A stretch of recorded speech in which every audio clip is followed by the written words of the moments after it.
Millions of boomers are starting to lose interest in everything, and it's a sign that their brain is finally staging a revolt against 50 years of engineered manipulation. The silence you're feeling isn't depression, it's clarity. I started noticing this around Thanksgiving 2025. My neighbor Frank, 68 years old, told me he couldn't bring himself to watch football anymore. Not because his team was losing, he just didn't care. His daughter called him worried because he stopped showing up to family dinners, stopped answering texts. Another friend, Susan, 62, told me she deleted Facebook after 30 years because scrolling through it felt like chewing aluminum foil. The Christmas lights went up late in my neighborhood. Some people didn't bother at all. And I'm not talking about lazy people. I'm talking about the same folks who used to have their decorations up the day after Thanksgiving like clockwork. Here's what's happening. According to a Pew Research study from late 2025, 43% of Americans over 60 reported a significant decline in their engagement with hobbies, social media, and entertainment they previously enjoyed. 43%. That's roughly 31 million boomers. And the kicker? 71% of them said they didn't feel sad about it. They felt nothing, just a flat baseline, like someone turned down the volume on their entire life. Now, you might be thinking this is about depression or isolation or the world going to hell, and sure, those things are real. But I'm going to explain how this is actually something else entirely, something your body is doing on purpose, and why the emptiness you're feeling might be the smartest thing your brain has done in decades. Think of your brain like a circuit breaker in your house. You know how when you plug in too many things at once, the breaker trips? It's not broken, it's protecting the system. Your brain has the same mechanism. And after 50 plus years of being pummeled with increasingly sophisticated manipulation, advertising, social engineering, 24/7 news cycles, and dopamine hijacking, your circuit breaker just tripped. Let me tell you about my Uncle Ray. 1947 to present. Ray spent 40 years working at a Ford plant in Michigan, retired in 2009. For the first 5 years, he was the most active retiree you'd ever meet. Bowling league, Rotary Club. He'd send these long political emails to everyone in his address book. He had opinions about everything. Fast forward to 2025, and Ray spends most of his day sitting in his garage workshop, not actually working on anything, just sitting there. His wife Janet asked him what he was thinking about. He said, nothing. And it's the first time in my life I've had actual quiet in my head. Here's where it gets really interesting. Ray isn't depressed. His doctor ran tests. Physically, he's fine. Mentally, all the markers for depression came back negative. What Ray is experiencing is what I call the Great Baseline, and it's happening to millions of people our age right now. Here's the first thing you need to understand. Your brain has been in a state of manufactured urgency since roughly 1980. That's when the advertising industry figured out something crucial. A study from Northwestern University in 1979 found that the average American was exposed to about 500 ads per day. By 2000, that number was 5,000. By 2025, it's estimated at 10,000. 10,000 manufactured moments of "you need this" per day. But it's not just advertising, it's everything. Cable news learned in the 90s that fear keeps people watching longer than information. A Columbia University study from 1998 showed that segments featuring conflict, danger, or crisis had 63% higher retention rates than neutral reporting. So what did they do? They turned everything into a crisis. Every story became breaking news. Every issue became existential. Your brain started producing cortisol, the stress hormone, in response to things that don't actually threaten you. Then social media showed up. Facebook went public in 2012. Instagram exploded around 2014. And suddenly, you weren't just consuming information, you were performing. Every photo, every comment, every like became a tiny hit of validation or a tiny wound of rejection. Stanford did a study in 2018 showing that people over 55 spent an average of 4 hours per day on social media, more than any other age group except teenagers. 4 hours a day of comparing your real life to everyone else's highlight reel. Now here's where the system gets really dark. All of this, every single piece, is optimized. There are people with PhDs in behavioral psychology whose entire job is to keep you engaged. The infinite scroll wasn't an accident. The red notification badge wasn't random. They A/B tested 17 different shades of red to find the one that triggered the most compulsive checking. A former Facebook engineer admitted in a 2017 interview that the goal was to consume as much of your time and conscious attention as possible. And your brain, because it's a survival machine, tried to keep up. For 40 years, it tried. It produced dopamine for every notification. It produced cortisol for every crisis headline. It produced oxytocin for every social media, and then somewhere around 2023 or 2024, something happened. Your brain looked at the cost-benefit analysis and said, I'm done. This is the second escalation. Your brain didn't break, it adapted. There's a phenomenon in neuroscience called hedonic adaptation. It means your brain adjusts to new levels of stimulation and requires more to feel the same effect. It's why the first time you heard your favorite song, it gave you chills. But the 100th time, it's just background noise. Your brain had been adapting to increasing stimulation for decades. But here's the thing about adaptation. There's a limit. Research from the Max Planck Institute published in 2024 found that when stimulation exceeds the brain's capacity to process it, the brain doesn't just get overwhelmed, it shuts down non-essential reward pathways. Essentially, it says if everything is important, nothing is important. It's called reward pathway fatigue. And the symptoms? Loss of interest in previously enjoyed activities, emotional flattening, a sense of detachment. Sound familiar? But here's what the study also found. This isn't damage, it's protection. Just like Frank, the iguana turning black and freezing when stressed, your brain is going into a kind of psychological hibernation to prevent actual neurological damage from chronic overstimulation. Let me give you a concrete example. Meet Richard, composite character, but based on 12 conversations I've had in the last 6 months. Richard is 64, sold insurance for 38 years, retired with about $700,000 in his 401k.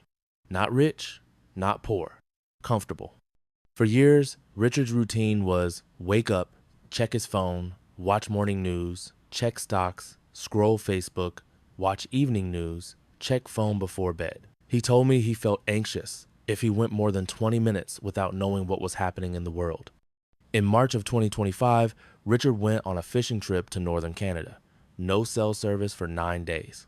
He said the first 2 days were torture. He kept reaching for his phone like a phantom limb. But by day 5, something shifted. He stopped thinking about the news, stopped wondering what people were posting. For the first time in 20 years, he said he felt calm. When he got back to civilization, he tried to jump back into his old routine. Opened Facebook, and it felt like sensory assault.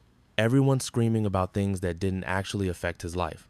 He deleted the app, stopped watching news except for 10 minutes of local weather, cut his phone time from 4 hours a day to about 30 minutes. His wife thought he was depressed. His kids thought he was isolating. But Richard said he felt more at peace than he had in decades. His brain had reset its baseline. And once it experienced that quiet, it refused to go back to chaos. Now here's the third thing, and this is where it gets uncomfortable. The system doesn't want you to baseline. There's too much money in keeping you activated. The entire economy, at least the attention economy, runs on your engagement. Facebook's revenue in 2024 was $134 billion. Where does that come from? Advertisers paying to access your attention. Cable news, all of them, made about $43 billion in 2024. From what? Keeping you scared enough to keep watching. I'm not saying there's some evil conspiracy. I'm saying the incentives are perfectly aligned to prevent exactly what's happening to you right now. Your disengagement is their revenue loss. So what do? They escalate. Louder news, more aggressive algorithms, more triggering content. It's like a drug dealer giving you stronger doses when you start to build tolerance. But your brain is smarter than they thought. Instead of ramping up to match their escalation, it did something they didn't predict. It opted out, not consciously. You didn't decide to stop caring about football or Christmas lights or Facebook. Your brain decided for you. It's the same mechanism that makes you feel nauseated after eating spoiled food. Your brain associated the stimulation with harm and triggered an aversion response. A Harvard neurologist I spoke with in January 2026 said they're seeing this pattern in patients across the board. People coming in worried they're depressed, but when they run diagnostics, it's not clinical depression. It's what he called adaptive disengagement. The brain protecting itself from chronic stress by shutting down the reward response to stimuli it now recognizes as harmful. Here's the fourth thing, and this might be the most important. This baseline state, this flatness you're feeling, it's not the end, it's the middle, it's the reset. Because once your brain clears out all the manufactured noise, once it stops responding to artificial stimulation, it becomes sensitive again to real things. Genuine connection, actual accomplishment, physical presence. There's a guy named Tom in my neighborhood, 71 years old, retired contractor. Tom went through this same process about 18 months ago. Stopped watching news, stopped social media. His kids thought he was losing it. But Tom started noticing things he hadn't paid attention to in years. He started taking walks without headphones, just walking and listening to actual birds, actual wind, actual silence. He told me he started tasting his food again. Not kidding. He said for years, eating was just something he did while watching TV. Now he actually tastes it. Tom started building furniture in his garage. Not to sell, not to post online, just to build. He said the first thing he made, a simple bookshelf, gave him more satisfaction than anything he'd felt in the last decade. Why? Because his brain had reset. The reward pathways that had been burned out by constant artificial stimulation were healing. And when they came back online, they were calibrated to reality, not manufactured dopamine hits. Here's a mini case study to make this concrete. Let's say you're 65 years old. You've been retired for 3 years. You spend about 14 hours a week on social media, 10 hours watching news, maybe another 6 hours on various apps and websites. That's 30 hours a week, 120 hours a month of manufactured stimulation. Now let's say your brain hits the circuit breaker and you disengage. You drop to maybe 5 hours total per week. You just got back 100 hours a month. What happens in those 100 hours? At first, probably nothing. You'll feel bored, restless. That's withdrawal. Your brain is recalibrating. But after a few weeks, maybe a month, something else happens. You start noticing the actual world again. You might pick up that hobby you dropped 20 years ago. You might call an old friend you haven't thought about in years. You might just sit outside and feel the sun and not need it to be anything more than that. And here's the economic part nobody's talking about. You stop buying things you don't need. A Yale study from 2025 found that people who reduced their social media and news consumption by more than 50% decreased their impulse purchases by an average of 34%. That's thousands of dollars a year not going to Amazon, not going to whoever's running ads at you. You start valuing what you have instead of wanting what you don't. The system calls this disengagement. I call it seeing clearly for the first time in 50 years. Now, let me address the obvious objection. You might be thinking, Bobby, this sounds like giving up, like retreating from the world. And to be fair, I get it. We were raised to be engaged, to be informed, to participate. But here's the question. Participate in what exactly? A 24/7 outrage cycle? A performance of your life for an audience of people you barely know? Economy designed to extract your attention and convert it to profit? Real participation, actual engagement with the world requires presence. And you can't be present when your brain is constantly being hijacked by manufactured urgency. The silence you're feeling, the disinterest, the flatness, it's not you checking out of real life. It's you checking out of a simulated life that was designed to exploit you. Let me give you 2 quick examples of how absurd this has gotten. I was at a coffee shop last week, woman in her 60s, probably, sitting at the table next to me. She's on a video call with what I assume are her grandkids, but she's not looking at them. She's looking at herself in the little box on the screen, adjusting her hair, checking her angle. She's performing grandmother instead of being grandmother.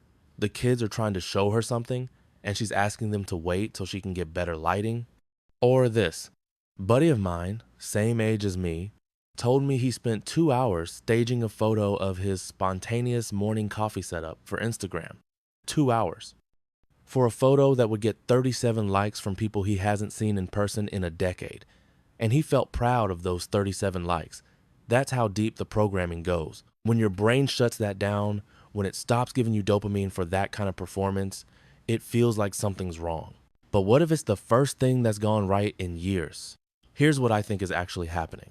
Your brain is a pattern recognition machine, and after decades of being manipulated, it's finally recognized the pattern. Every time you engage, you feel worse. Every time you perform, you feel emptier. Every time you consume, you want more. Your brain looked at that pattern and said, "This is a trap. I'm shutting it down." The great baseline is your brain's way of hitting the reset button. It's saying, "I'm going to remove your ability to get hijacked by this stuff, even if it means removing your ability to feel much of anything for a while." It's choosing numbness over manipulation. And honestly, that might be the sanest choice available. So what do you do with this information? 3 things. First, stop fighting the flatness. If you're feeling disinterested in things that used to hook you, that's not a bug, that's a feature. Your brain is protecting you. Let it. Sit in the quiet. Let yourself be bored. Boredom is your brain healing. Second, be ruthlessly selective about what you let back in. As your reward pathways start to recover, they're going to be sensitive, vulnerable. Don't flood them with the same garbage that burned them out. If something doesn't add tangible value to your actual life, the life you live in physical space with physical people, cut it. Social media, news, entertainment, all of it. Ask yourself, does this make my real life better, or does it just fill time? Third, find something real to care about. And by real, I mean something you can touch. A garden, a workbench, a grandkid who's actually in front of you, not on a screen. Something that requires your hands and your presence and gives you something tangible back. Your brain will start rewarding that. Slowly at first, but genuinely. Not the fake sugar high of a notification, but the real satisfaction of making something or growing something or connecting with something actual. The millions of boomers losing interest in everything aren't giving up. They're waking up. The silence isn't emptiness, it's space. Space for something real to finally grow. And if the algorithm doesn't like that, good. That means it's working.